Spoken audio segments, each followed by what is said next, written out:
Okay, testing, one. Right, we're good.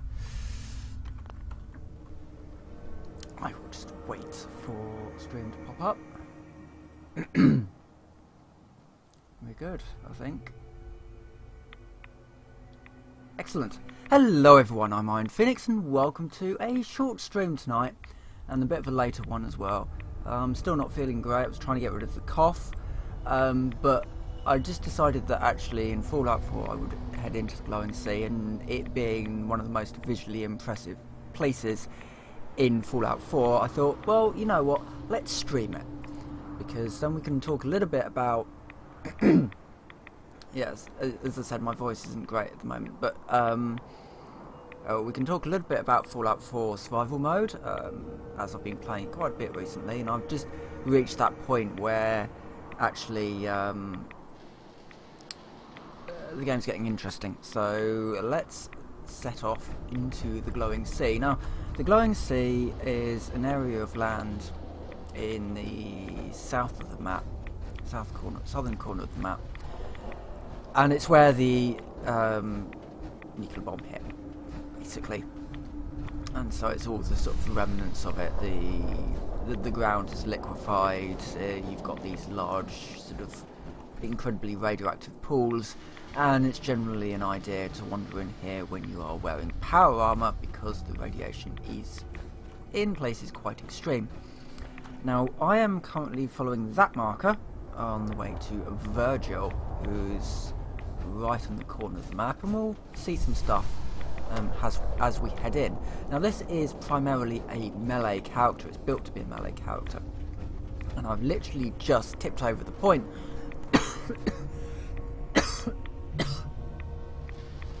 yes, I've literally just tipped over the point where actually I can single shot behemoths, because that's a thing. This is an aluminium baseball bat with rocket engines on, and it's heated as well, so it does fire damage. And my stream health is being weird. Yay! Oh, that's a death claw. Thankfully, I can actually theoretically single hit the death claw. In one. It goes down, and I'm just gonna check. Yeah, I can take all of that actually. So I'm not really too squishy anymore. I'm in a partial suit of XO1, and I've got bits of T60 in there as well. I've got a couple of bits of T60 still, but the majority of it is XO1. Right, so let's talk survival, shall we? So, a few interesting things that I basically learned through doing this playthrough, certainly. First things first, settlements make sense. They don't make much sense in the base game. They are just places that you visit every so often, and they don't really matter so much. You know, you can probably just do with building up the settlement Sanctuary Hills. They're not really needed.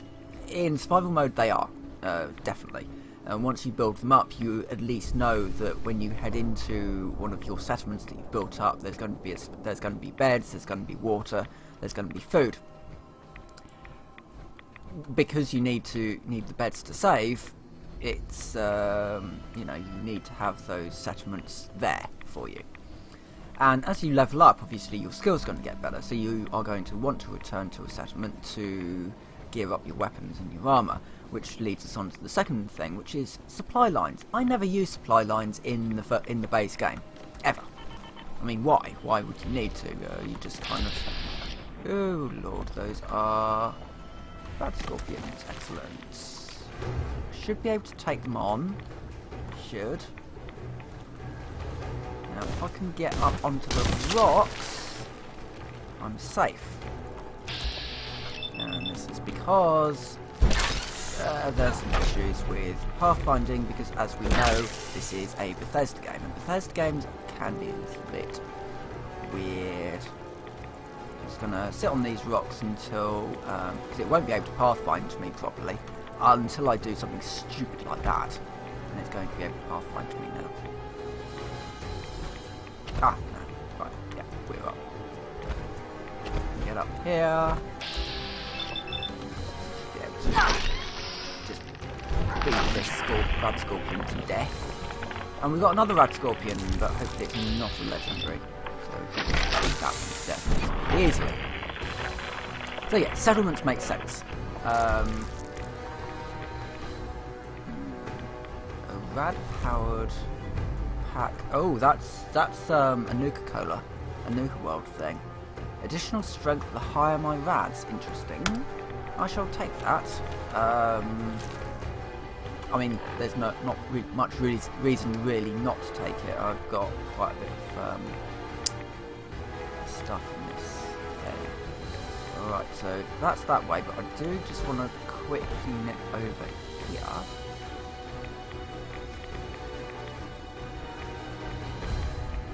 Yeah, just get the capsize factory. I'm not going to go into it. From what I can remember, there's nothing hugely important. He says, wandering straight into it.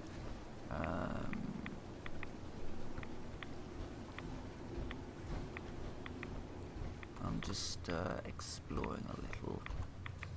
Okay, we've just got some ghouls in here. I can probably come back later when I'm not on a vital operation.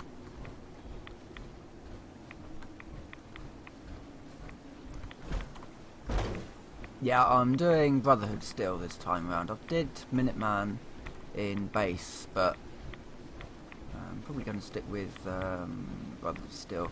I don't know, the Institute just seems to be a bit of a weird enemy for me. And Railroad, well, they're just Railroad really. So I'm probably going to be sticking with Brotherhood still. But yeah, survival mode this is survival mode done right. And survival modes are very tricky to get right. Because food is just food, you know, you just eat it and fill up a bar, but in this it's not quite like that. And yeah, I quite enjoy it. But yeah, this character is a bit OP now with the with all the perks. You kind of reach this point about level 30ish where suddenly your character is an awful lot more powerful than you were. Definitely a tipping point. Yeah. But the glowing sea has to be one of the most impressive environments that I've seen, I think. I just love the glowing sea. You kind of got these raging storms around you. You've got this quite desolate environment, and you've got all these apparently high level enemies that you can just one shot. Now I suspect this is not. Yeah, this is the crater where the weirdos are. It does look awesome. All the light sort of reflecting off the yeah, I don't know. The Institute was a good idea. In the okay, it was actually it's probably another stolen or borrowed idea from the original Fallout, or at least from Wasteland. But it was a good idea to kind of separate away from Enclave and Supermutants, just because Fallout 3 was just, you know, here's all the terrible enemies that we've had in the past. I say terrible enemies, they were good enemies in Fallout 1 and 2, but in Fallout 3 they were severely diminished. I mean, where's the Wallamingo? I think we all want to see Wallamingo's return. Okay, maybe not everyone. Wallamingos were tough. Like, actually tough. And Deathclaws were tough. In the original games, the Deathclaws were tough. And you go into Fallout 3 and they're really, really weak. But Fallout 2 had talking ones. Right, I'm kind of going around in circles here. I know the cave is around here somewhere. Completely certain where. Oh, am I literally on top of the cave now? Yes, I am. No? Maybe? This is not Virgil's cave. This is... stranger. You approach Atom's holy ground. Why? State your purpose or be divided in his sight. Where are you? The game's gone a bit weird on me. Oh, down there. Down there, down there, down there. I need help. I'm here because I need your help. Do you seek division? Have you come... I'm looking for someone. Virgil? Okay, yep, you know this, Virgil. Right, so where is he? Do you have a moment? What do you need of me, child? I'm looking for someone named Virgil. Have you seen him? Yes, I know of him. What do Yeah, you want? yeah, it is where the bomb hit because the weirdos are here. I need his help reaching... I have heard of this institute. They hide in truth. I call these guys weirdos because they are. Though After he came to trade with us on a few Megaton. occasions, we have had little other contact with Again, him. nice idea It was for a quite clear he for a wanted to be base, and left then alone. the rest of You the can Fallout find 3 him sort of ruined the southwest game. of the crater, living in a cave. Right, okay, so the weirdos have helped me. All those seeking Extremely rad resistant or is it something humans. more tangible? Though, I'm totally sure that they really should be able to survive this sort of environment, but anyway. Right, so we're now off to Virgil's cave, hopefully. And that should be alright for fusion cores.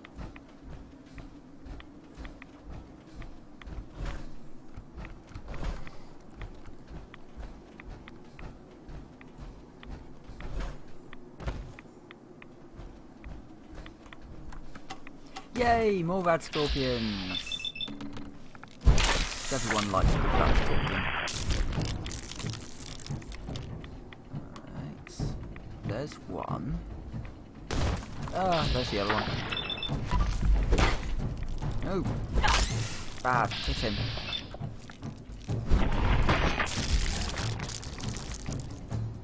Still in danger. Why am I still in danger? Is there another one? Yeah, there's another one. Oh great, I appear to have fallen through the world. The game's being a bit buggy today. I have to say. Doing things like, oh, we're going to completely forget that you're actually trying to hit something. Take a couple of those.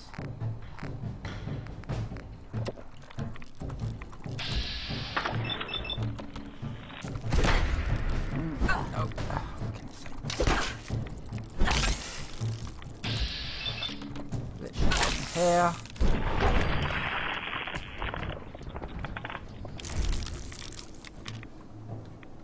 I mean, you know, the game is reasonably stable most of the time, and then you get through start doing some very weird things like that, where you're having to sort of mess around with the game a bit. I do like these little aircraft, little almost single-seat fighters. Oh, oh, military-grade circuit board, nice. Nice thing just to find lying around. I think a Deathclaw spawns up near Virgil's cave, so I'm being a little bit sneaky.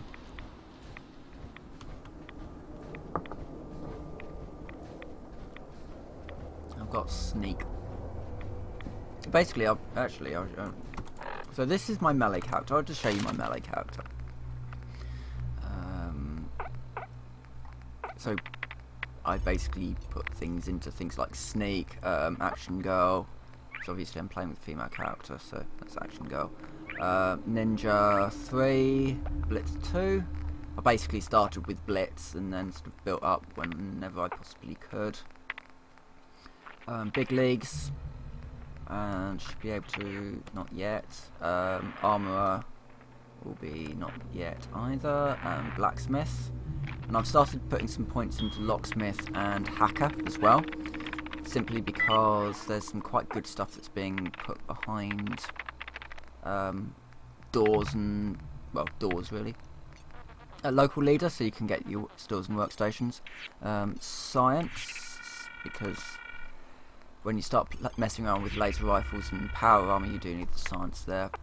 And medicine as well, that's been a new thing, just because in survival mode, stim packs don't really do a huge amount, unless you kind of put some points into medicine.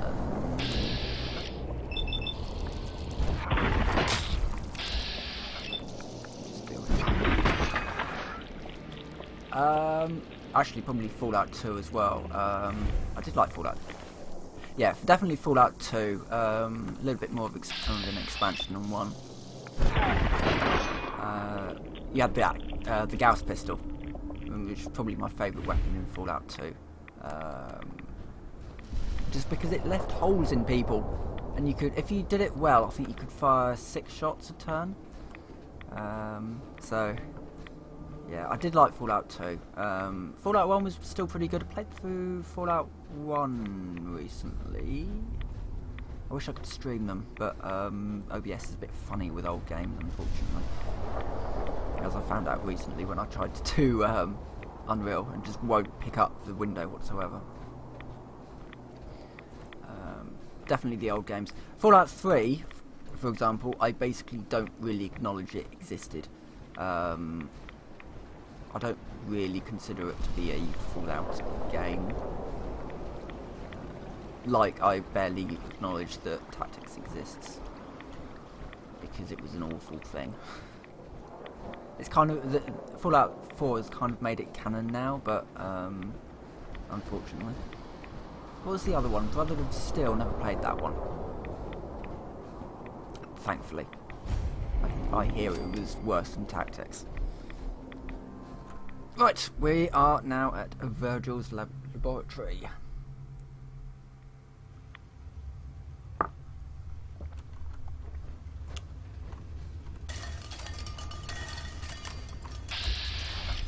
Now, are you going to be friendly? Hold it. Sleep. Take it nice and slow. No sudden moves. I know you're from the Institute. So where's Kellogg? Huh? Trying to sneak up on me while you distract me? It's not going to work. I'm not stupid. I knew they'd send him after me. Take Very it easy. strange Supermutant, this one. Kellogg's dead. Virgil. He's dead. Don't you lie to me. Nope, I'm not I'm not lying, lying. he's dead. I killed him myself. Did you? Kellogg was ruthless. There's a reason That was a the fun Institute fight. used him to do their dirty work for so many Turns out in years. survival mode, if Knew you they'd just let send him Kellogg after me. talk, Tried to prepare for it. as soon as he ends, still wasn't you, sure he'd the make it. synth friends that So he's got with you will kill you killed in one him, eh? hit. Then what do So you want can't with let them me? talk. You just have to kill Kellogg and then kill the other two. I know you were part of it, and you escaped. They sent Kellogg to kill you. How the hell do you know any of that? No, it doesn't matter. Why are you even here? What do you want? Now the FEV should have Relax. reduced I his just need to know how to get in there. Wait, what? Are you serious? intelligence a You lot. want to get into the Institute? Are you insane? Never mind how nearly impossible that is. Even if you were to succeed, it'd almost certainly... Fortunately, the only thing we know about the immediate Fallout, the next death. Fallout game, is that What it's reason going to be a could you Bethesda one and not an possibly have for Obsidian one. taking that kind of risk? And it's probably going to be in San Francisco, based on what we know. I'm trying to find my son. The Institute kidnapped him. Oh, If they followed the same sort of format that they I did had with no Fallout idea. 4, then it'll be a I'm decent sorry. game. Yeah. I do like Fallout 4. The Institute has taken people from the Commonwealth. But that in the means that past. Bethesda have If to your write son is one of them, a story. I can understand. That's going to be a why problem you'd for want them. to get in there. I can help, but I'm going to need something in return. I mean, what's going to be the next big bad for Fallout 4? You help me, It's going to be kind of interesting. and I'll that help one, I you. think. All right. If I help you, you're going to do something for me. Before I was forced to leave, I was working on it. It could return me to normal. You understand? Right. I think. All right. Let's talk details. First things first. Yeah, teleporter. Yeah, they use... Well. Not many know about it. It's commonly referred to as dematerializes you in one place. The relay, that means you're going to have to use it. Not quite the only one, but the only one that we know about right now. Courser? A courser? Another coursers are Institute synths. Sure. Operations go there very... Coursers get Let's dispatched. go. Just point me in the... Well, every courser has special. It's embedded in a chip. Right. Now, I don't know exactly where you're going to have to hunt one. Okay. Let's get to work. Right. The primary insertion point for coursers is in the... Now, the relay. When you get to the room, follow the signal, and it'll lead. Not gonna lie. The odds aren't in... Right. Okay. We've completed the glowing sea. Excellent. Can't use that one. Steamer trunks don't seem to be giving me very good loot at the moment, unfortunately. Protect and serve. Oh well. We've seen Virgil and can now go back outside. The one game that I really wanted to see from Black Isle was they always wanted to make the Resource Wars game. So the Resource Wars were down in Europe when the oil was starting to run out. Basically, Europe and the Middle East went to war with one another, and there was a small amount of nuclear exchange in Israel, but the majority of it was just sort of fighting as they slowly, all these countries slowly ran out of oil and became more and more sort of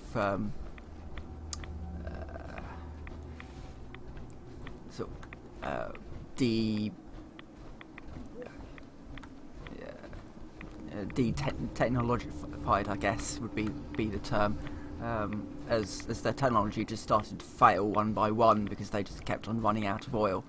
And yeah, and Black Isle always wanted to make I think it was either one of the Black Isle guys always wanted to make a Resource Wars game, which would be a strategy game, an RTS based in that time period. That's what I would have liked to see, the Resource Wars, because that is something that's not really been touched upon. I mean, China, we can probably imagine, is very much like this. It's just a desolate wasteland, probably with some rather nastier critters on. If you've seen any of the decrepit factories, yeah, any of the sort of the lore surrounding it, surrounding all the stuff that America was creating to attack China. There'd probably be some quite nasty critters over there, so let's leave China alone. Death claws wouldn't have been half of it. Sensor module. Is that junk? Oh, that is junk. Circuitry and copper. Actually, that's good. I need copper for something. Mutated pandas. Oh, the panda. Well, maybe if they were mutated, then they'd actually be a viable species.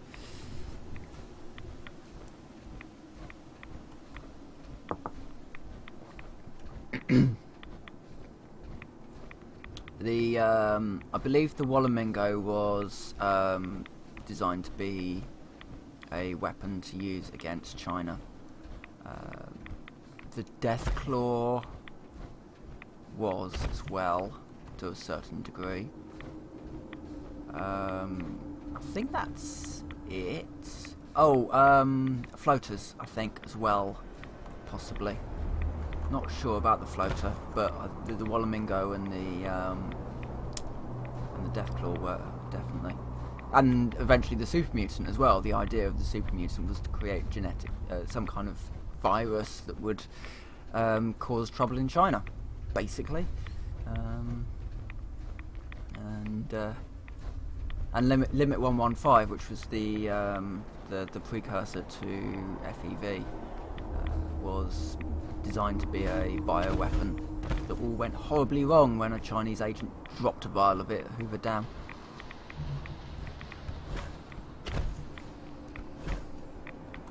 Thus giving the government a perfect excuse to break up social gatherings. It was all... Oh, I love the Fallout universe. I'm having trouble getting out of this crater. And if it wasn't hidden. Maybe I've had a jetpack. Oh, God. Up there.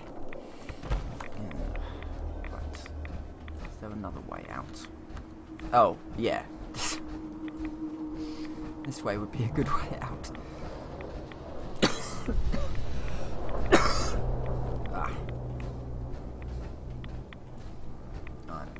Do 5 more minutes and then I'll basically just wander out of the glowing sea, and then I'll end the video. It was only going to be a short one because obviously my voice hasn't really returned properly yet. But you know,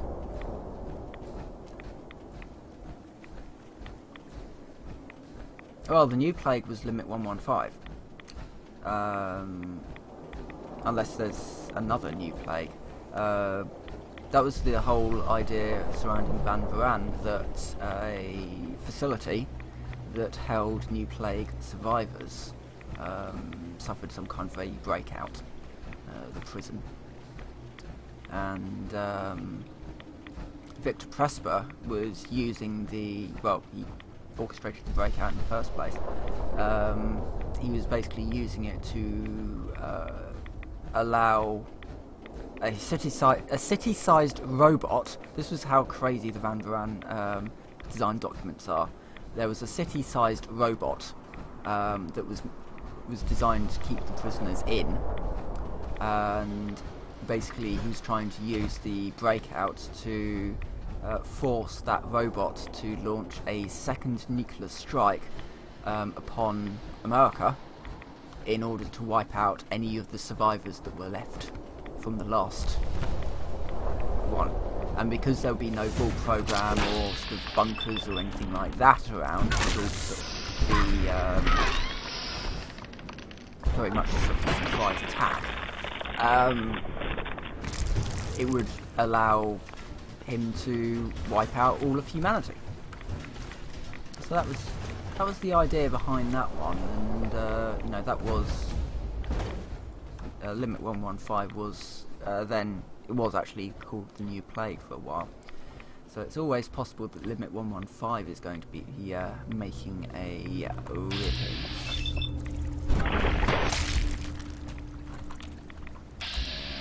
Another blowfly over there.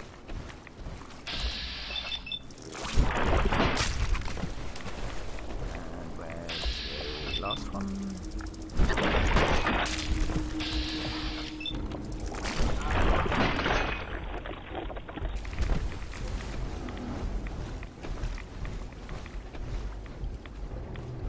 Ah, super evolved FEV. That sounds like Bethesda. I don't mean that in a good way. FEV is just sort of like this sort of big boogeyman that Bethesda seem to have locked onto. So it wouldn't surprise me if that's that's the way that they were going down, instead of trying something new. Because Fallout 1,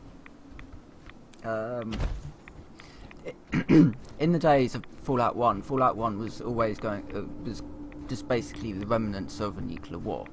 An awful lot of the real flavour got added in Fallout 2, so things like the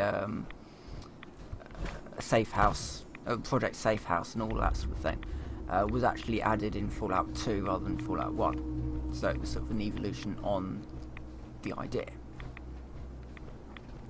And then Van Buren would be a sort of an evolution of that, to sort of create a new enemy, which was humans, basically, you know.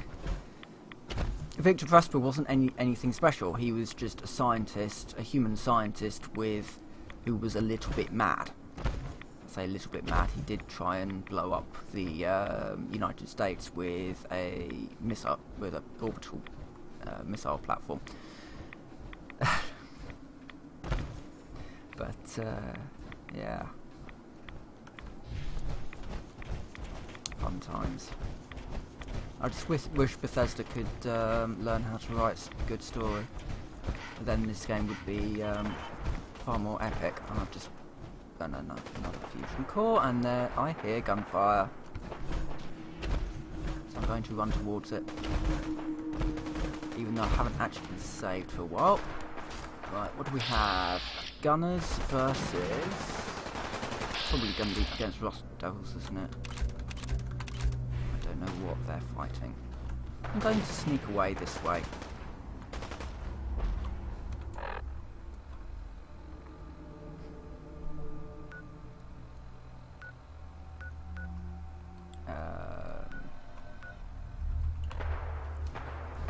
Well, is it actually something that's actually in use today?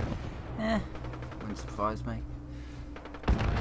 Or at least, it wouldn't surprise me if some scientists thought they had some kind of mutagenic substance that could create super soldiers.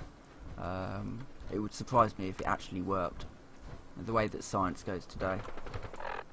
After all, we have such things as people who actually believe in solar roadways projects. And, you know, it sounds like a great idea. Solar roadways, what could possibly go wrong? And then you think, hold on. They're not going to get any sunlight because there's these things called cars that are going to be on top of them.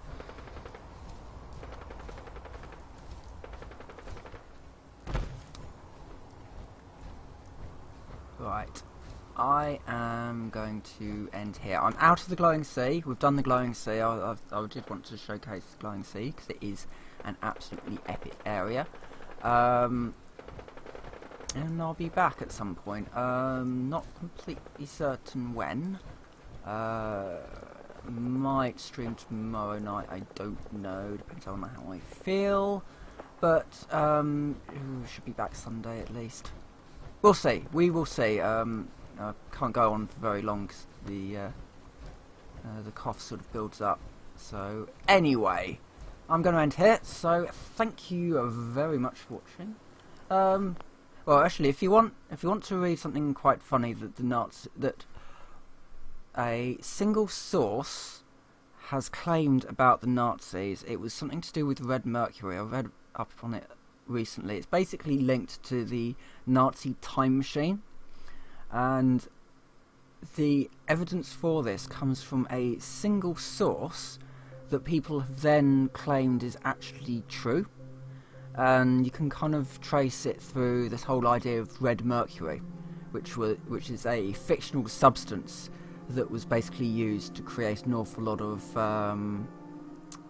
paranoia, I suppose, especially during the Cold War. It was something that the Americans would sort of release false leaks to the Russians about, forcing the Russians to put time and effort into trying to recreate the American experiments. Really interesting time period, Cold War, and Fallout 4 kind of reminds me of that, all these sort of crazy ideas and the constant sort of information war that was going on. But anyway, I'm gonna end this episode here.